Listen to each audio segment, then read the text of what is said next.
नमस्कार। आज हम बात करेंगे गीता के 11वें अध्याय के श्लोक क्रमांक 55 के बारे में। मत कर्म कृन् मत परमो मद भक्तः संगवर्जितः निर्वैरः सर्वभूतेषु यह स मामेति पांडव। हे अर्जुन, जो व्यक्ति सकाम कर्मों तथा मनोधर्म के कल्मश से मुक्त होकर मेरी शुद्ध भक्ति में तत्पर रहता है, जो मेरे लिए ही कर्म करता है, जो मुझे ही जीवन लक्ष्य समझता है और जो प्रत्येक जीव से मैत्री भाव रखता है, वह निश्चय ही मुझे प्राप्त करता है। तात्पर्य: जो कोई चिन्मय व्योम के कृष्ण लोक में परम पुरुष को प्राप्त करके भगवान कृष्ण से घनिष्ठ संबंध स्थापित करना चाहता है, उसे स्वयं भगवान द्वारा बताए गए इस मंत्र को ग्रहण करना होगा। अतः यह श्लोक भगवत गीता का सार माना जाता है। भगवत गीता एक ऐसा ग्रंथ है जो उन बद्ध जीवों की ओर लक्षित है जो इस भौतिक संसार में प्रकृति पर प्रभुत्व जताने में लगे हुए हैं और वास्तविक आध्यात्मिक जीवन के बारे में नहीं जानते। भगवत गीता का उद्देश्य यह दिखाना है कि मनुष्य किस प्रकार अपने आध्यात्मिक अस्तित्व को तथा भगवान के साथ अपने संबंध को समझ सकता है तथा उसे यह शिक्षा देना है कि वह भगवत धाम को कैसे पहुंच सकता है। यह श्लोक उस विधि को स्पष्ट रूप से बताता है जिससे मनुष्य अपने आध्यात्मिक कार्य में अर्थात भक्ति में सफलता प्राप्त कर सकता है। भक्ति रसामृत सिंधु में 2.255 में कहा गया है, अनासक्तस्य विषयान् यथार्हमुपयुञ्जतः निर्बन्धः कृष्ण संबंधे युक्तम वैराग्यमुच्यते। ऐसा कोई कार्य न करे जो कृष्ण से संबंधित ना हो, यह कृष्ण कर्म कहलाता है। कोई भले ही कितने कर्म क्यों न करे, किंतु उसे फल के प्रति आसक्ति नहीं होनी चाहिए। यह फल तो कृष्ण को ही अर्पित किया जाना चाहिए। उदाहरणार्थ, यदि कोई व्यापार में व्यस्त है तो उसे इस व्यापार को कृष्ण भावनामृत में परिणत करने के लिए कृष्ण को अर्पित करना होगा। यदि कृष्ण व्यापार के स्वामी हैं तो इसका लाभ भी उन्हें ही मिलना चाहिए। यदि किसी व्यापारी के पास करोड़ों रुपए की संपत्ति हो और यदि वह इसे कृष्ण को अर्पित करना चाहे तो वह ऐसा कर सकता है। यही कृष्ण कर्म है। अपनी इंद्रिय तृप्ति के लिए विशाल भवन न बनवाकर वह कृष्ण के लिए सुंदर मंदिर बनवा सकता है, कृष्ण का अर्चा विग्रह स्थापित कर सकता है और भक्ति के प्रामाणिक ग्रंथों में वर्णित अर्चा विग्रह की सेवा का प्रबंध करा सकता है। यह सब कृष्ण कर्म है। मनुष्य को अपने कर्म फल में लिप्त नहीं होना चाहिए, अपितु इसे कृष्ण को अर्पित करके बची हुई वस्तु को केवल प्रसाद के रूप में ग्रहण करना चाहिए। यदि कोई कृष्ण के लिए विशाल भवन बनवा देता है और उसमें कृष्ण का अर्चा विग्रह स्थापित कराता है तो उसमें उसे रहने की मनाही नहीं रहती, लेकिन कृष्ण को ही इस भवन का स्वामी मानना चाहिए। यही कृष्ण भावनामृत है। किंतु यदि कोई कृष्ण के लिए मंदिर नहीं बनवा सकता तो वह कृष्ण मंदिर की सफाई में तो लग सकता है। यह भी कृष्ण कर्म है। वह बगीचे की देखभाल कर सकता है। जिसके पास थोड़ी सी भी भूमि है जैसा कि भारत के निर्धन से निर्धन व्यक्ति के पास भी होती है, तो वह उसका उपयोग कृष्ण के लिए फूल उगाने के लिए कर सकता है। वह तुलसी के वृक्ष उगा सकता है, क्योंकि तुलसी दल अत्यंत महत्वपूर्ण है और भगवत गीता में कृष्ण ने उनको आवश्यक बताया है। पत्रम पुष्पम फलम तोयम। कृष्ण चाहते हैं कि लोग उन्हें पत्र, पुष्प, फल या थोड़ा जल भेंट करें, और इस प्रकार की भेंट से वे प्रसन्न रहते हैं। यह पत्र विशेष रूप से तुलसी दल ही है। अतः मनुष्य को चाहिए कि वह तुलसी का पौधा लगाकर उसे सींचे।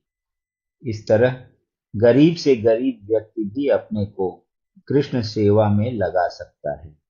ये कतिपय उदाहरण हैं जिस तरह कृष्ण कर्म में लगा जा सकता है। मत परमः शब्द उस व्यक्ति के लिए आता है जो अपने जीवन का परम लक्ष्य भगवान कृष्ण के परम धाम में उनकी संगति करना मानता है। ऐसा व्यक्ति चंद्र, सूर्य या स्वर्ग जैसे उच्चतर लोकों में अथवा इस ब्रह्मांड के उच्चतम स्थान ब्रह्मलोक तक में भी जाने का इच्छुक नहीं रहता। उसे इसकी तनिक भी इच्छा नहीं रहती। उसकी आसक्ति तो आध्यात्मिक आकाश में जाने में रहती है।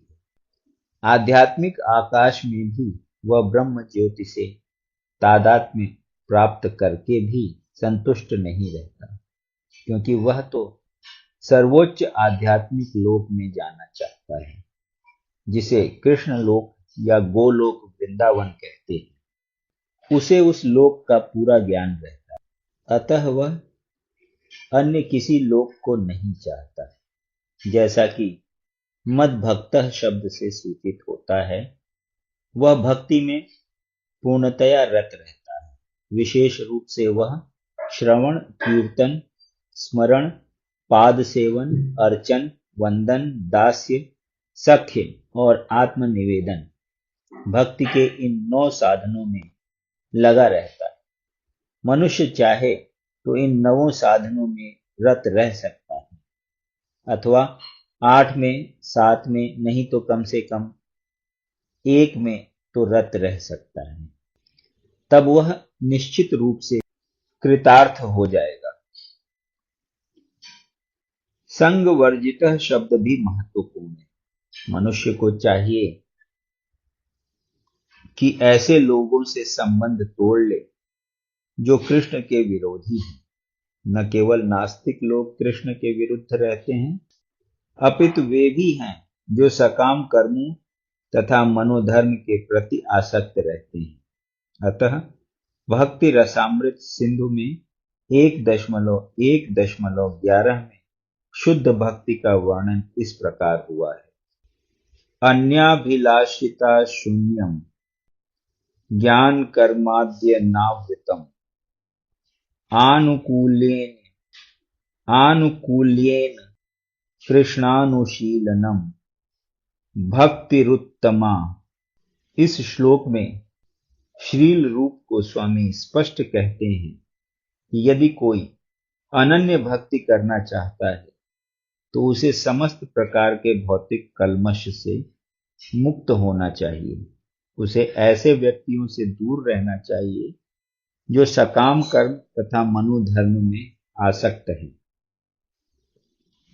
ऐसी अवांछित संगति तथा भौतिक इच्छाओं के कल्मश से मुक्त होने पर ही वह कृष्ण ज्ञान का अनुशीलन कर सकता है, जिसे शुद्ध भक्ति कहते हैं।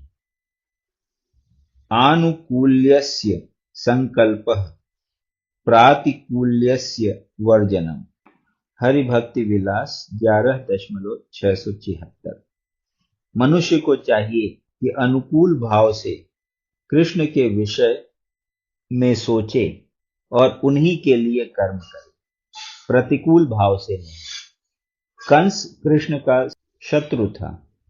वह कृष्ण के जन्म से ही उन्हें मारने की तरह तरह की योजनाएं बनाता रहा। किंतु असफल होने के कारण वह सदैव कृष्ण का चिंतन करता रहा। इस तरह सोते जगते काम करते वह सदैव कृष्ण भावना भावित रहा, किंतु उसकी यह कृष्ण भावना अनुकूल न थी। अतः 24 घंटे कृष्ण का चिंतन करते रहने पर भी वह असुर ही माना जाता रहा और अंत में कृष्ण द्वारा मार डाला गया। निस्संदेह कृष्ण द्वारा वध किए गए व्यक्ति को तुरंत मोक्ष मिल जाता है, किंतु शुद्ध भक्त का उद्देश्य यह नहीं है। शुद्ध भक्त तो मोक्ष की भी कामना नहीं करता। वह सर्वोच्च लोक गोलोक वृंदावन भी नहीं जाना चाहता। उसका एकमात्र उद्देश्य कृष्ण की सेवा करना है, चाहे वह जहां भी रहे। कृष्ण भक्त प्रत्येक से मैत्री भाव रखता है, इसीलिए यहां उसे निर्वैरः कहा गया है, अर्थात उसका कोई शत्रु नहीं होता। यह कैसे संभव है? कृष्ण भावनामृत में स्थित भक्त जानता है कि कृष्ण की भक्ति ही मनुष्य को जीवन की समस्त समस्याओं से छुटकारा दिला सकती है। उसे इसका व्यक्तिगत अनुभव रहता है।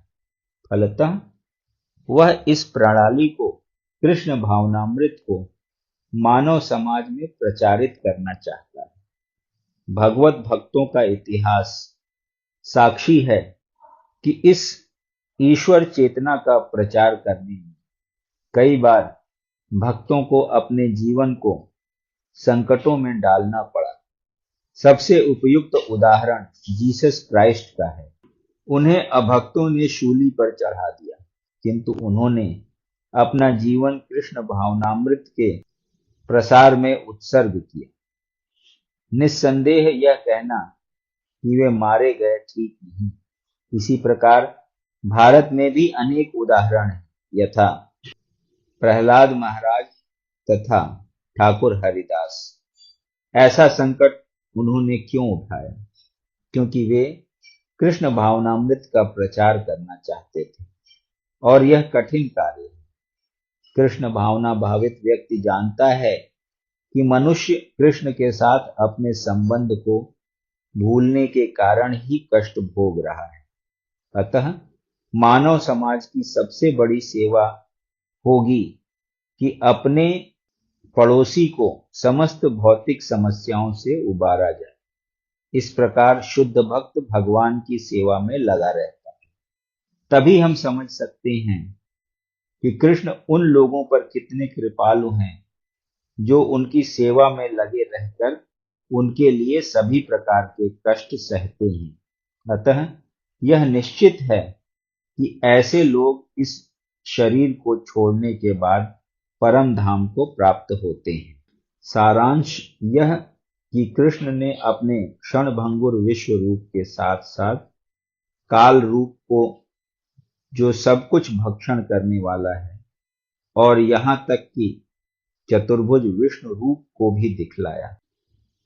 इस तरह कृष्ण इन समस्त स्वरूपों के उद्गम हैं। ऐसा नहीं कि वे आदि विश्व रूप या विष्णु भक्ति की ही अभिव्यक्ति है। वे समस्त रूपों के उद्गम हैं। विष्णु तो हजारों लाखों हैं, लेकिन भक्त के लिए कृष्ण का कोई अन्य रूप उतना महत्वपूर्ण नहीं जितना कि मूल दो भुजी श्याम सुंदर रूप।